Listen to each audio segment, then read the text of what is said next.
Nos hacemos mayores, episodio 85.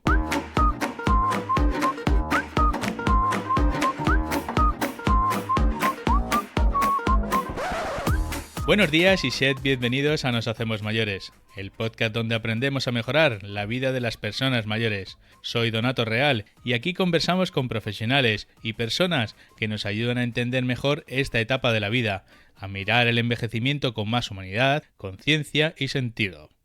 Mañana 13 de marzo es el Día Internacional del Sueño y hoy vamos a hablar de eso, del sueño. Seguro que esta escena te suena. Hablas con una persona mayor y te dice: yo me despierto a las 5 de la mañana y ya no puedo dormir más. Pero luego durante el día la ves en el sofá, en el tresillo, echando pequeñas cabezaditas. Y entonces surge la duda: ¿es normal que el sueño cambie tanto cuando nos hacemos mayores? ¿Dormimos peor o simplemente dormimos de otra manera? ¿Qué empieza primero? ¿Dormimos en el sofá y por eso no dormimos bien por la noche? Bueno, con el paso de los años nuestro cuerpo, nuestras rutinas y el descanso cambia. Nos despertamos más por la noche, el sueño puede ser más ligero y muchas personas sienten que no descansan como antes. Pero el sueño sigue siendo clave para la salud, para la memoria, para el estado de ánimo y para mantener la energía en el día a día. En este episodio de hoy de Nos hacemos mayores hablamos con María José Martínez Madrid, especialista en el sueño y quien nos hará entender qué ocurre con nuestro descanso cuando envejecemos y qué podemos hacer para dormir mejor.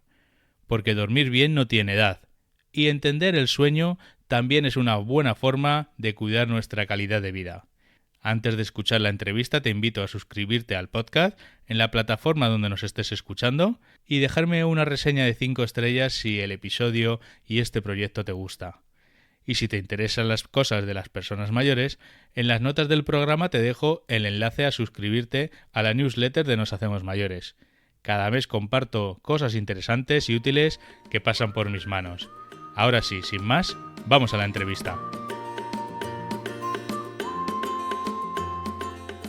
Hola María José. Buenos días. Buenos días. Mira, antes he hecho un pequeño presentación tuya, pero siempre a los invitados pues nos gusta saber de su propia mano, de su propia voz, pues para ponernos en situación. Dinos, ¿quién es María José Martínez y cómo llegaste pues a interesarte, a especializarte en esto de estudiar el sueño? Muy bien, pues yo soy bióloga. Yo entré a estudiar biología y lo tenía clarísimo desde pequeñita porque me encantan los animales y las plantas, pero a mitad de carrera empecé a descubrir la biología más humana, la fisiología, todo lo que tenía que ver más con la biomedicina. Y ahí es donde ya entré a ser pues, alumna interna, empecé a interesarme por un grupo de investigación que se llama cronobiología. Cronobiología es el estudio del tiempo. Y entre ellos, uno de los temas principales que tratamos y que investigamos es el sueño, porque estudiamos todos los ritmos que tienen lugar a lo largo del día. Igual que dormimos unas horas y estamos despiertos otras horas, hay otros ritmos que aumentan y disminuyen a lo largo del día. No estamos todo el día igual de atentos, igual de fuertes, igual de activos. Bueno, en este podcast hablamos de personas mayores, seguro que va de todo tipo, pero cuando van a tus consultas, ¿qué es lo que habitualmente te dicen? Oye, que es que por la noche pues duermo poco o duermo mal, ¿no? ¿Qué es lo que te dicen? Efectivamente, con la edad, a partir de los 35, 40 estamos como muy ocupados en trabajo, no dormimos bien, pero no le damos mucha importancia porque damos por hecho que es algo del trabajo, del estrés y del día a día. Pero efectivamente, a partir de los 50, 60, ya empiezan a decirnos en consulta que se despiertan muchas veces, que se levantan a las 5 de la mañana y ya no se duerme, que antes dormían del tirón y ahora no. Y también es frecuente que te digan que se sienten cansados durante el día o que deben de una pastilla para dormir. Pero entonces, dormir mal, lo que se dice dormir mal, ¿es por la vejez? ¿Es porque nos hacemos mayores o por también cuando eres joven puedes dormir mal? Bueno, a ver, lo importante aquí es que no normalicemos el dormir mal, ¿vale? Vale. Si somos jóvenes, estamos en esos 30 y tantos, 40, y detectamos un mal sueño, bueno, pues centrémonos en solucionarlo, ya sea por el sueño en sí o ya sea por el estrés que llevamos. Pero si nos centramos en los mayores o a partir de 50, a los 60, 70, no es normal dormir mal. Lo que es normal es que el sueño cambie, ¿vale? Pero no tiene por qué volverse malo o insuficiente. Con la edad lo que ocurre es que el sueño es más ligero, más fragmentado, nos vamos despertando más veces, pero no significa que debamos resignarnos a dormir mal. Muchas Vale. veces lo que ocurre es que hay factores modificables porque no se están abordando. O sea que nuestro cuerpo va cambiando también, nos vamos haciendo mayores y ese cuerpo te va pidiendo otro tipo de sueño. Efectivamente, con el envejecimiento, pues disminuye la producción de melatonina, que es la hormona del sueño, es la hormona que se sintetiza, se segrega por la noche, y el reloj biológico que os comentaba que estudiamos en cronobiología pierde precisión y el sueño, pues más profundo sobre todo, se reduce. Además, muchas personas mayores reciben menos luz natural, pasan más tiempo en interiores, hacen menos actividad física y tienen menos sincronizadores sociales que llamamos. Es decir, tienen horarios menos estructurados, a lo mejor acaban de jubilarse o se han jubilado hace tiempo, dejan de tener esa regularidad pues, de levantarse a trabajar o de tener contacto con otras personas para desayunar, para ese café. Y eso va a desajustar aún más el ritmo circadiano, que es entre ellos el sueño.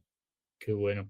Entonces, muchas veces cuando decimos que duermo mal, lo que no sé es que he cambiado el sueño, has cambiado la forma de dormir, pero duermes bien. Efectivamente, el sueño puede ser, es verdad que si lo reducimos a la noche puede ser insuficiente porque se despiertan mucho o se despiertan antes de lo que les gustaría o deberían, pero tenemos que tener en cuenta que a partir de una cierta edad es necesario apoyar con pequeñas siestas.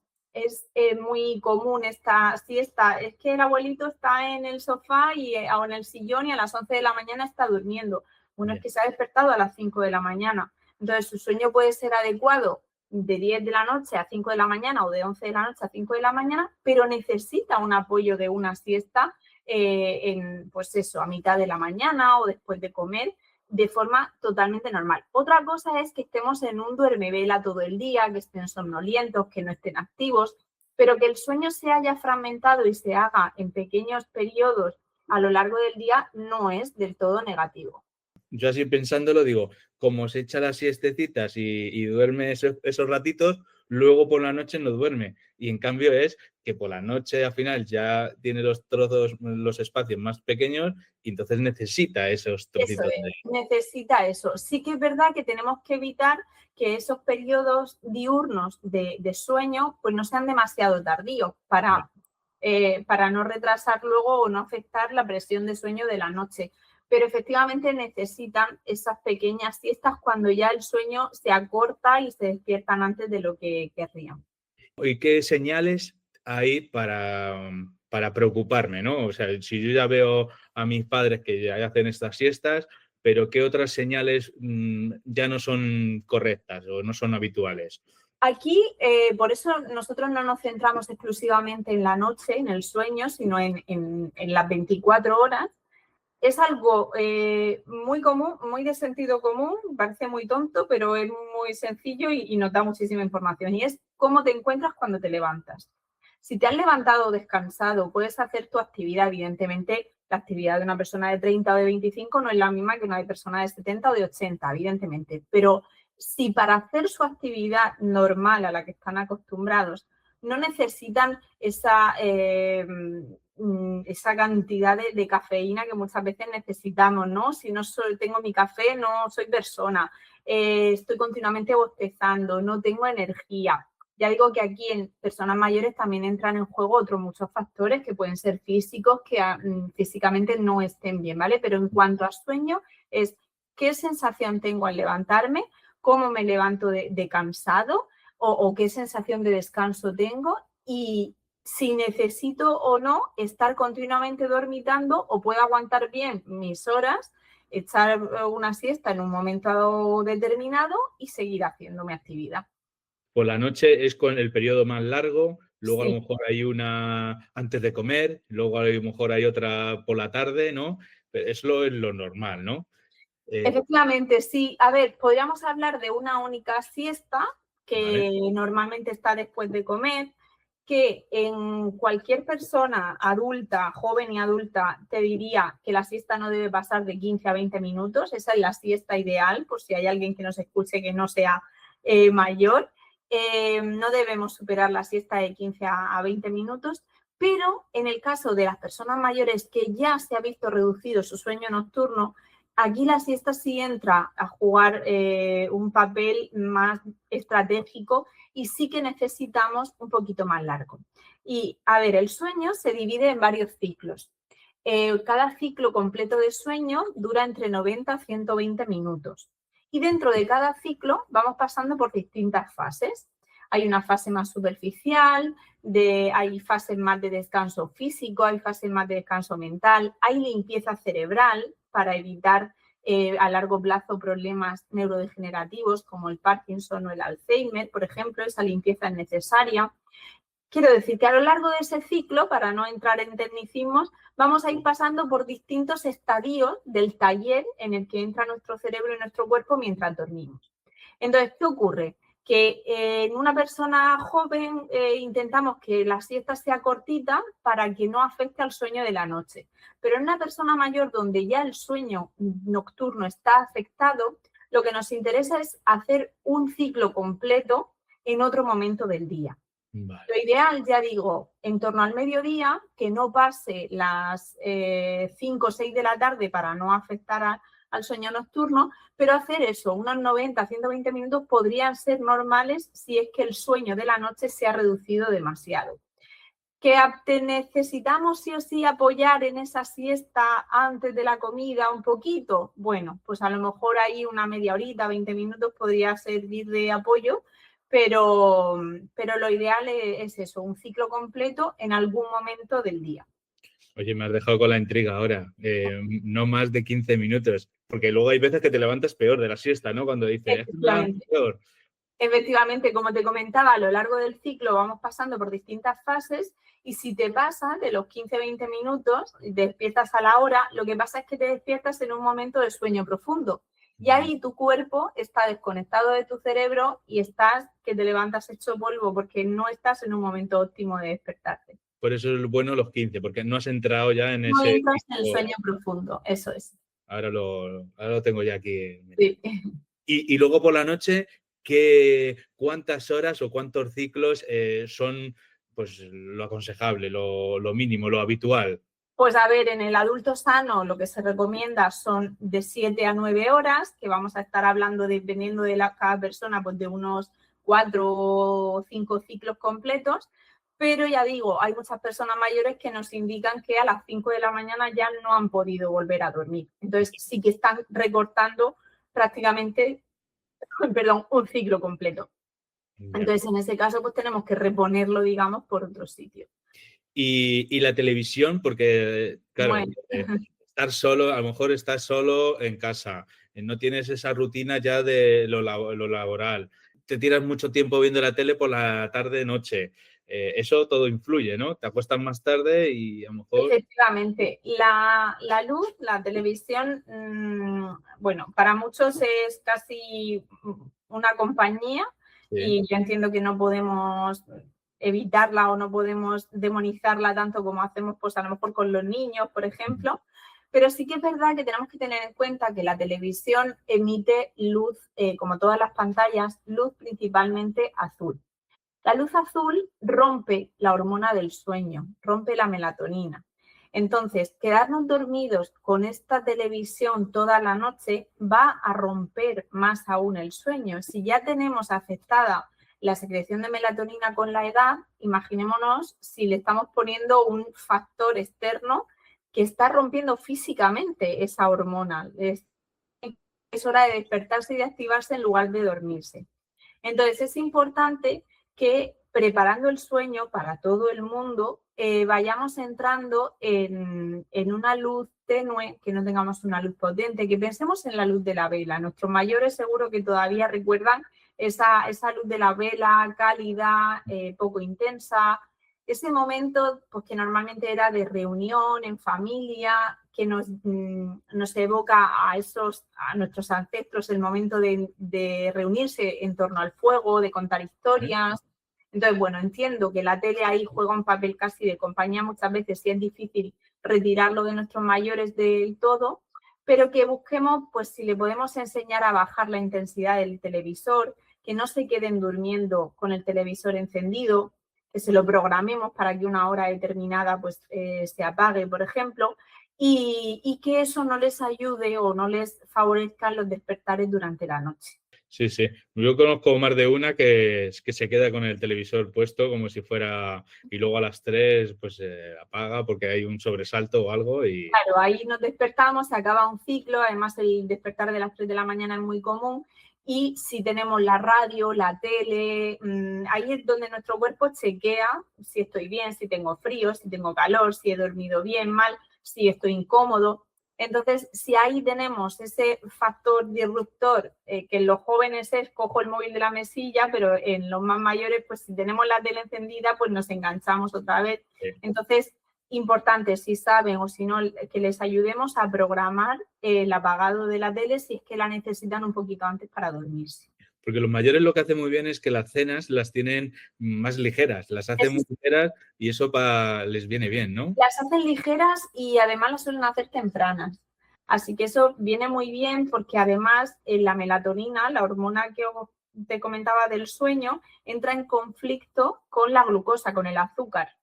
Entonces, si tomamos azúcar muy tarde, cerca de la hora en la que la melatonina empieza a aumentar, aumentamos el riesgo de sufrir diabetes. O si alguien ya las tiene, ya tiene diabetes tipo 1 o tipo 2, vamos a favorecer que la glucosa se mantenga más elevada durante más tiempo en la noche. Entonces, esto también es muy importante, separar la cena al menos 2 horas de la hora de ir a dormir. Ya digo, esto para todo el mundo, pero si ya estamos en personas que ya tienen un síndrome de diabetes, pues es importante separarlo más aún. Porque es verdad que las abuelitas nos decían siempre un vasito de leche para ir a la cama. Pero es que hace 30, 40 años era un vasito de leche caliente y chimpum. Ahora, si estamos hablando de un vaso de leche con un montón de cacao, con un montón de azúcar, con unas galletas, con una magdalena, eso sí va a entrar en conflicto. Entonces, es verdad que algo calentito, ya digo, una leche blanca, una infusión, algo que nos ayude a empezar a expulsar calor hacia afuera, que le ayude a nuestro cuerpo a que nuestra piel vasodilate, nuestros capilares se abren y empiezan a expulsar calor hacia afuera. Esto las amas de casa lo van a entender muy bien con la olla a presión. Una olla a presión necesita expulsar el calor hacia afuera. Pues nosotros durante el día somos una olla, somos una máquina, estamos calientes, estamos funcionando, estamos cocinando todo dentro y llega un momento que tenemos que expulsar ese calor hacia afuera para relajarnos y enfriarnos. Ese es el momento de la noche. Entonces nuestro cuerpo busca ventanas para expulsar el calor hacia afuera. Las personas que a lo mejor mientras duermen necesitan sacar un pie fuera, que esto también es muy común. Ese soy yo. Pues eso son ventanas térmicas que busca nuestro cuerpo para expulsar calor hacia afuera. Bajar nuestra temperatura interna, enfriar la olla que llevamos dentro y expulsar ese calor fuera. ¿Qué hace ese vasito de leche, esa infusión? Pues favorece ese intercambio de temperatura, favorece que empecemos a expulsar calor hacia afuera. Los mayores, sobre todo, hay algunos que te dicen, bueno, que toman muchas medicinas, ¿no? Por temas varios que tengan cada uno, ¿no? La pastilla de dormir, ¿qué nos dices de ello? Bueno, a ver, no podemos demonizarlas, es verdad que en muchas ocasiones o llevan mucho tiempo tomándola o la necesitan porque hay otras patologías anexas, pero es verdad que sí que hemos notado muchísimo en ellos que son tan sensibles a cambios que un ligero cambio de hábitos favorece muchísimo el sueño. ¿Qué necesita nuestro cuerpo? Nuestros ritmos circadianos que hablábamos, estos ritmos que cambian a lo largo del día, necesitan contraste, necesitan que el día sea día y que la noche sea noche, que el día tenga actividad, luz, contactos sociales, alimentación y que la noche sea oscura, tranquila, sin ruido, sin luz. Entonces, simplemente con pequeños hábitos hemos podido muchas veces revertir o eliminar ese tipo de medicación. Hábitos, pues pueden ser, igual que están sentados viendo la tele, pues a lo mejor salir un poquito si tienen un balcón, si tienen una puerta. Es distinto si es una ciudad, si no pueden caminar. Sé que luego aquí la práctica es complicada, ¿vale? Sí. Pero que busquemos en la mañana esos 10 minutitos, 20 minutitos de sol, que pueden ir acompañados porque físicamente se lo pueden permitir de un pequeño paseo, mejor que mejor. Toda esa actividad va a hacer que luego estén más cansados y que además segreguen más melatonina por la noche. Entonces, tenemos que intentar... Otro ciclo, ¿no? Otro círculo también. Efectivamente, tenemos que intentar fortalecer esa sincronización y ese hábito.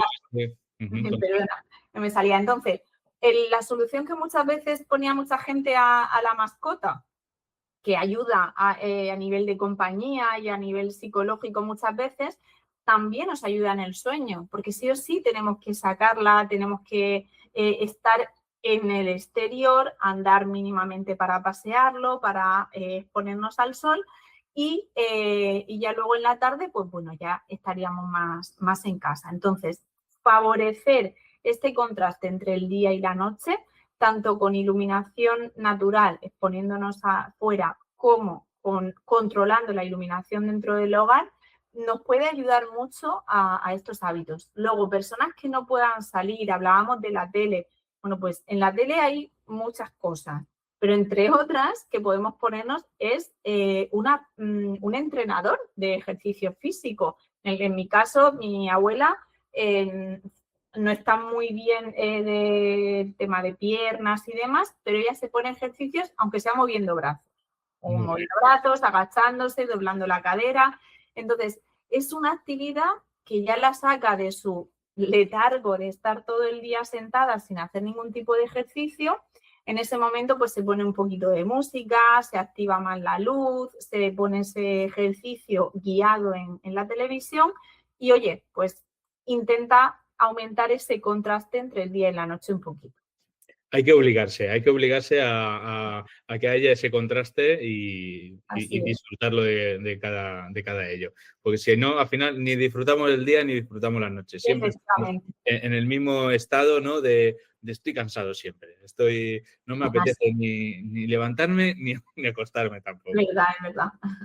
María José, estamos terminando y yo creo que hemos dado un repaso a todo. Pero sí me gustaría que, no sé, si algo te queda por ahí, que unos consejos o algo que le dirías tú, pues a alguien que está durmiendo mal o que tienen que ir a tu consulta, decir, oye, si ya te pasa esto, acércate y lo hablamos. Bueno, pues ya digo, un poquito como empezábamos, ¿no? No resignarnos a dormir mal, porque dormir es una necesidad. Nosotros decimos que no es negociable, no es algo que tiene que quedarse para cuando ya he terminado todo lo del día, pues me queda irme a la cama y dormir. No, es un momento que mi cuerpo, mi cerebro necesita y es importante que lo prioricemos, porque si no, pues no lo vamos a cuidar. Y sobre todo que nos quedemos con una idea, y es que el sueño no es un interruptor. No llega la hora en la que la persona se quiere dormir, se mete a la cama, le da el botón y se duerme. Si no hemos hecho nada durante el día, no nos hemos expuesto a luz, no hemos hecho actividad, no hemos tenido contactos sociales, no hemos hecho lo que el día requiere, la noche no está preparada para iniciar el sueño. Entonces es importante que tengamos claro ese concepto del contraste entre el día y la noche. Cuando salen de tu consulta, salen más tranquilos, ¿verdad? Me da a mí. Bueno, yo no, como decía, yo soy bióloga, no soy doctora que tenga consulta directa. Lo que sí tenemos es consulta en Chronohealth, que es la empresa que yo fundé y dirijo, donde hacemos estudios, como decía, de ritmos circadianos, no solo de sueño.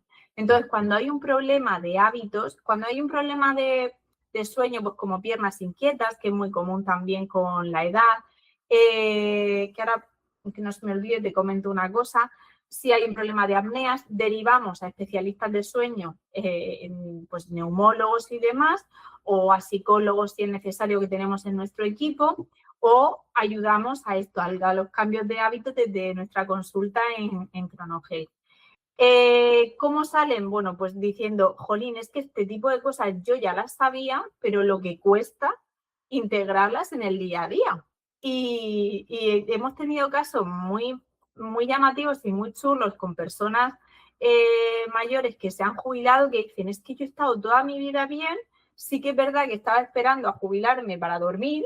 Ajá. Y ahora que me he jubilado no puedo dormir. Tengo depresión, tengo ansiedad y además estoy durmiendo fatal.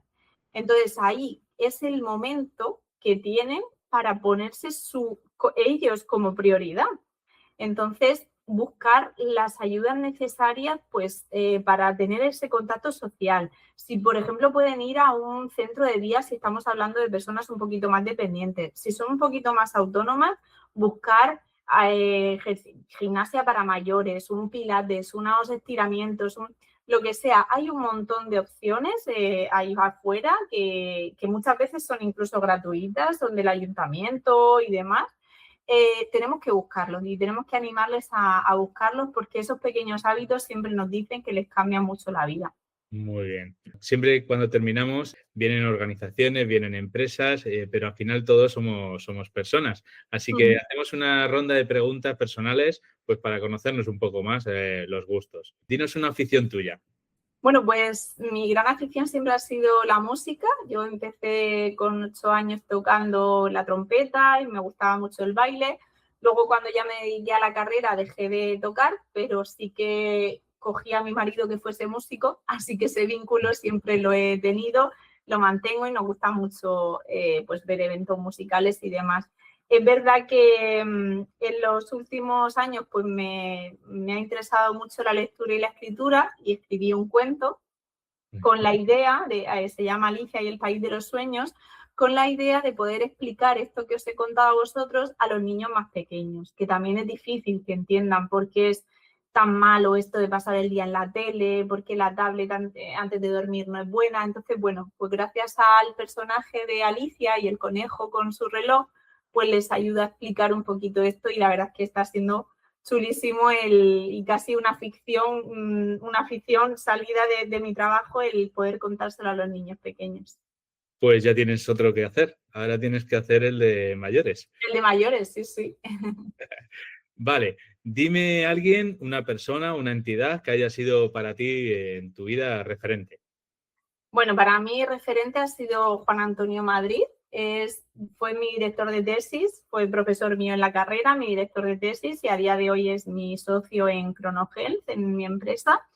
Y no solo por su rigor científico, sino por la forma que tiene de trasladar la ciencia, por la pasión que tiene contando lo que hace. Yo desde el primer día dije, yo quiero vivir las cosas como las vive él y disfrutarlas como las disfruta él. Y fue mi mayor inspiración para terminar montando esta empresa y ayudando a las personas a través del sueño. Okay. Me lo apuntaré por aquí, a ver, le echaré un vistazo. Sí, no lo perdáis. De hecho, acaba de publicar su segundo libro. Es de ritmos circadianos, pero es súper divulgativo para cualquier público y es apasionante. Escucharle y leerle es fantástico. Siempre en la vida, siempre estamos aprendiendo cosas. Dinos qué es lo último que has aprendido o lo que estás aprendiendo actualmente. Pues al margen de estudios tipo máster o cosas que esté formándome, que ahora mismo no estoy tan en eso, estoy mucho más en algo más abstracto, digamos, que es aprender a organizar mis prioridades. Y algo a lo que os invito mucho, porque siempre he puesto por delante el trabajo, el estrés, el día a día, lo que hay, el apagar fuegos y desde que fui madre hace ya 7 años fui ordenando esas prioridades. Ahora estoy embarazada y también me he puesto un poco en el foco yo y entonces estoy intentando aprender a priorizar y entre otras cosas el otro día me decía mi padre, ¿cómo es posible que saques tiempo para ir a Pilates con todo lo que tienes que hacer? Digo, no, es que voy a Pilates y seguramente se me van a quedar cosas sin hacer, pero he intentado priorizar que sí o sí quiero hacer ejercicio, necesito encontrarme bien y creo que me ha costado mucho aprender esto, Cuesta, pero cuesta, lo recomiendo muchísimo. pues lo apuntamos. Todo lo que me vas diciendo lo pondré en las notas del programa, pues para que, oye, alguien también coja ideas y le sirva, ¿vale? Perfecto. Eh, y siempre decimos que nos recomendéis pues algo cultural. Puede ser música, en tu caso mismamente, o un Pues libro, sí, película. yo soy muy, muy, muy, muy amante de los musicales. Venga, Y os recomiendo cualquier concierto, cualquier musical, cualquier evento cultural, musical, que tenga música en directo, que lo sigamos poniendo en valor al trabajo de los músicos, será por mi marido, será por lo que sea, pero es verdad que cada vez más se está perdiendo eso y creo que es importante que no lo perdamos. En España cuesta muchísimo que se vote por la música en directo, por el baile, por todo lo cultural. Y tenemos artistas buenísimos, tenemos musicales increíbles. Nosotros, de hecho, a nuestro hijo de 7 años le encanta y siempre intentamos ir a Madrid a ver varios. Y bueno, recomiendo que se ponga en valor y mira, si es una actividad para nuestros mayores, en casi todas las ciudades grandes pues hay una orquesta sinfónica, una banda en nuestro barrio, que vayamos a esos conciertos y que lo fomentemos. ok, pues apuntado. Conciertos, música y para los niños también, con llevarlo en familia. Ahí podemos hacer la música, lo bueno que es intergeneracional. Pueden ir Totalmente, desde los mayores hasta los chicos, todos ahí. así es, sí. Y para terminar, siempre preguntamos al invitado si tiene la oportunidad de invitar a este podcast, pues alguien que quieras que también podamos aprender de él. Pues a ver, como decía Juan Antonio Madrid, aunque es un poquito el mismo tema que os he contado yo, y ayer también me reunía en una reunión de trabajo con una persona que dije, uy, esto me parece muy interesante también para mayores, que Francisco Bernal Aranda es director de IBS, del Instituto del Buen Sueño. Dirige la empresa Buen Sueño, una empresa de colchones en Murcia, pero han puesto en marcha esta fundación, este Instituto del Buen Sueño, como un concepto 360 y en los últimos años pues, se ha formado mucho en sueño y tiene muchas cosas interesantes que contarnos para buscar ese confort también durante la noche. Pues nos lo apuntamos y nos ponemos en contacto con él a ver si también pues, podemos aprender igual que contigo hemos hecho. Muy bien. Nada, muchas gracias por haber participado y antes o después seguro que nos conocemos. Fantástico, gracias a vosotros. Felicidades y disfruta de la familia. Gracias igualmente. Quiero que pongas en Google o en YouTube hashtag 8 mujeres, 8 historias y que escuche las entrevistas que hice el año pasado a 8 mujeres relevantes en su sector. Margarita del Val, Alsunta Serna, Paloma del Río, Teresa Paramato, Pilar Rodríguez, Montse Roura, Belén Viloria o Mercedes Vilanova. Todas ellas nos cuentan cosas que por desgracia siguen siendo de actualidad. Por cierto, en el episodio anterior os pedía un nombre para el gato que saldrá en el libro que estoy escribiendo. Ya tenemos nombre, pero me lo tengo que guardar. Será grande y peludo, eso sí. Y ahora, como siempre, para terminar, recuerda que tú también puedes participar en este podcast. Si tienes algo que nos pueda ayudar a los demás, no te lo guardes y compártelo con nosotros. Déjamelo en un comentario o mándame un correo a contacto@noshacemosmayores.com. Y espero que te sean de interés todos estos capítulos de podcast que hacemos y que los compartas con tus amigos, padres o personas que les pueda interesar. Búscanos en Google, en YouTube, Nos Hacemos Mayores. Muy importante que te suscribas para que te avisen para cuando salga el próximo episodio y dejarme una puntuación de 5 estrellas en Spotify o donde nos estés escuchando. Que sepas que si haces cualquier cosa de estas, cualquier acción, nos estás ayudando a hacernos más visibles y más grandes. Te dejo toda la información abajo en las notas del programa y claro está, que te invito a volvernos a escuchar en el próximo episodio. ¡Un abrazo!